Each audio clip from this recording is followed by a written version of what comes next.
naująją renovuotą kultūros namų stale. Matėte aplinkui, kaip mes pasikeitė, iš išorės pastatas ir aikštynas sporto, ir mašinų stovėjimo aikštelė. Buvo čia visokių nuomonių ir žiniasklaida mus puolė, kad čia traupiečiam nereikia, traupiečiai čia gyventojų nėra, bet kaip matote, sąlygos telpa, vadinasi reikia. O man visien vienas toks neaiškumas ima, ar tikrai čia visi Traupio ir Levaniškio žmonės, ar nėra iš Balalių, iš Taujėnų atvežtų. Nėra? Jeigu yra, sakykit, tai tada mes irgi orientuosimės. Aišku, aš linkęs tikėti, kad tikrai visi, tik tai dalis tų žmonių, būtent šitų kraštų.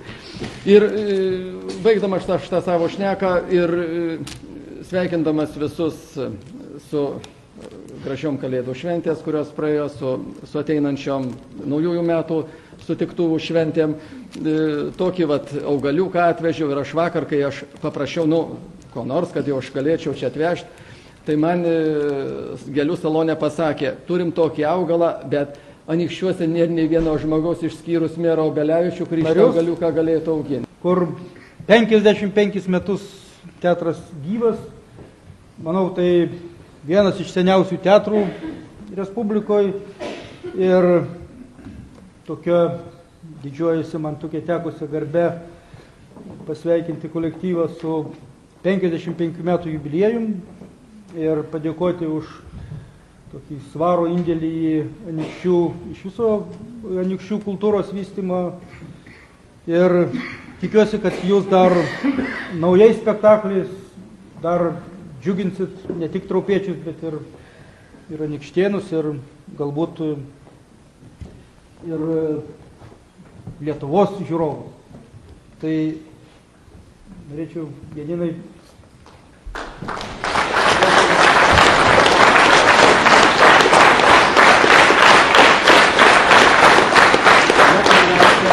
sveikinu visus tuos šaunuolius, kurie prisidėjo prie šito projekto. Pirmiausia, įgyvendinimo, bet kiek reikėjo dar daug, kol jis buvo tie popierizmai. Pasirašyti, nes man ant mano kailio truputį teko europinius pinigus pajausti, ką reiškia. Ačiū, bet jums šaunuoliai, kad jūs pasinaudojot ES pagalbą. Ačiū. Čia yra pirmaišku, kaip ir visi, noriu sveikinti visus su tuo ilgu švenčių periodu, su Kalėdom, su ateinančiais naujais metais, palinkėti visiems sėkmės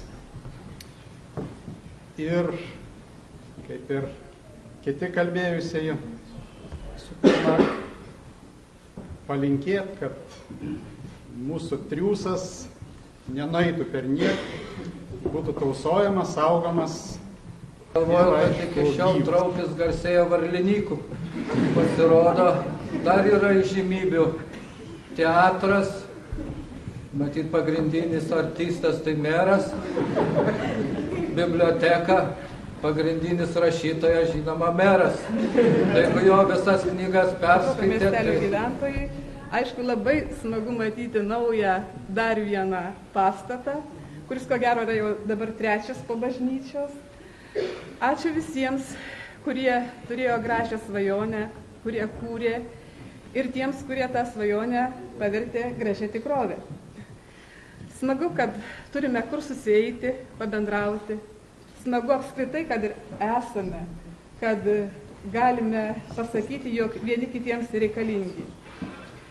Manau, nedaug suklysiu sakydama, kad Traupio teatras, kuris švenčia tokį garbingą, solidų jubiliejų, yra ta ašis, apie kurią sukasi visas kultūrinis miestelio gyvenimas. Biblioteka ir knyga išgyvena dabar ne pačius geriausius laikus.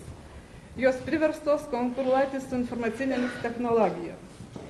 Ir čia norėčiau pacituoti anykštėną rašytoją Algimantą Baltakį, kuris yra pasakęs, kad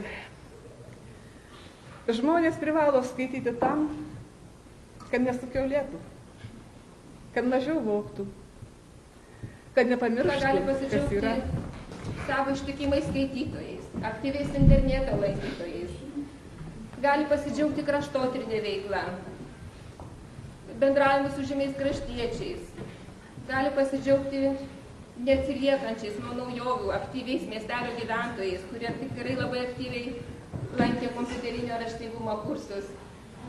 Ir gali pasidžiaugti bendradarbiavimu su bendruomenė, seniūnija, mokykla, o Gelytė gali.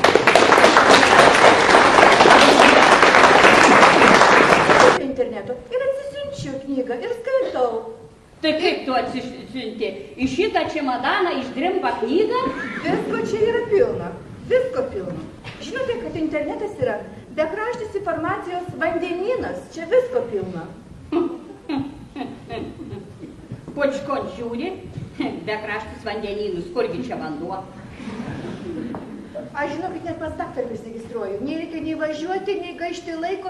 Šilta, gera bibliotekoje. Ir arbatos kai kada duoda, žinokit. Gerbiamoji ponė, ašgi užsiregistruoju ir kitus reikalus atlieku. Vai knygų paskaitau, va man miela, paduoda man bibliotekininkė nauji, dažais kvepiančių knygų, a čiagi nei pačiupinėt gali nei nieką.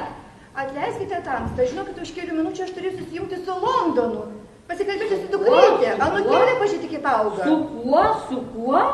Su Londonu pasišnekėti atėjau. Viešpatie apsaugo. Jau knygą nupirkau, jau viskas. Va, tuoj va jungsis. Va, matot, va, o labutė. Matot, anūkytė, matot, labutė. Pamojuokit ranką, nu. Nu, bet taigi čia stebuklos. Ir nuotraukas, ir muzikas įsiunčiu, viską. Oi, mažutė. Net į telefoną skambinu. Gerai, tamstą, nebetrukdykit, mes norim pasišnekėti asmeniškai. Yra kompiuterį, žinokit, ir sėskite kaip. A tai kaip čia atsisėsti, aš nemoku naudotis? Kokia problema? Yra bibliotekininkė. Nuveikit pas ją, jie išmokins viską. Ir internetinė bankininkystė, ir Skype, ir kursit savo paštą. Turėsit savo paštą. Gerai, viskas, atleiskite. Nu, pabandysiu. Ačiū, gerbiamoji ponė. A tikrai galima išmokti internetu naudoti? Žinoma, Eugenija, prašom, ateikite, užsiregistruokite ir mes prisijungite kompiuterį. Bet man knygą mieliau. Man žinoma, gerai neapleisti ir knygos. Ir aš kaip indas jau sklidinas tavęs.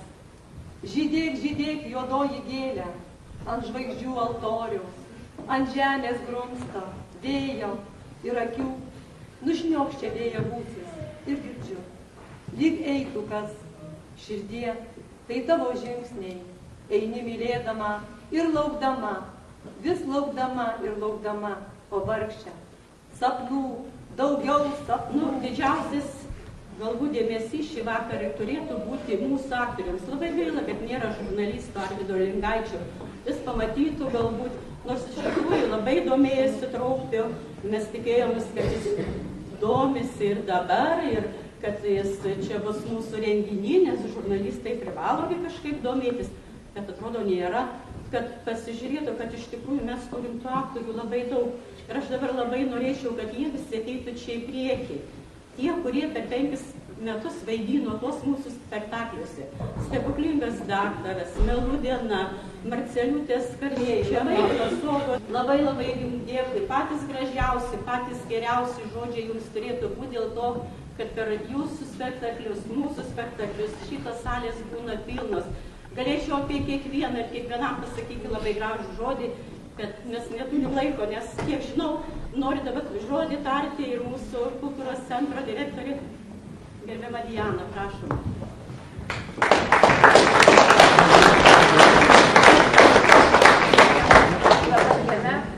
Na, jūs čia labai gudriai padarėt, kelias progas į vieną vietą.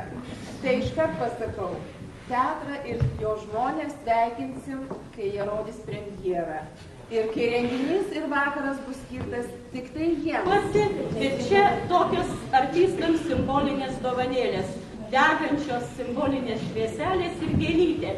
Aš tikiu, kad čia jas dabar laikyti prie savęs bus labai sunku, tėvų gėlytės ir toliau požiūrė mūsų sceną, o paskui paimsit, o savo švieselę gal pakabinkim ant eglutės ir tėvų visą vakarą šviečia. Kiekvienas savo po vieną, kurie didesni vyrai, aukščiau, kurios mažesnis sukabinti, mažiau, galės sukabinti. Čia visi yra.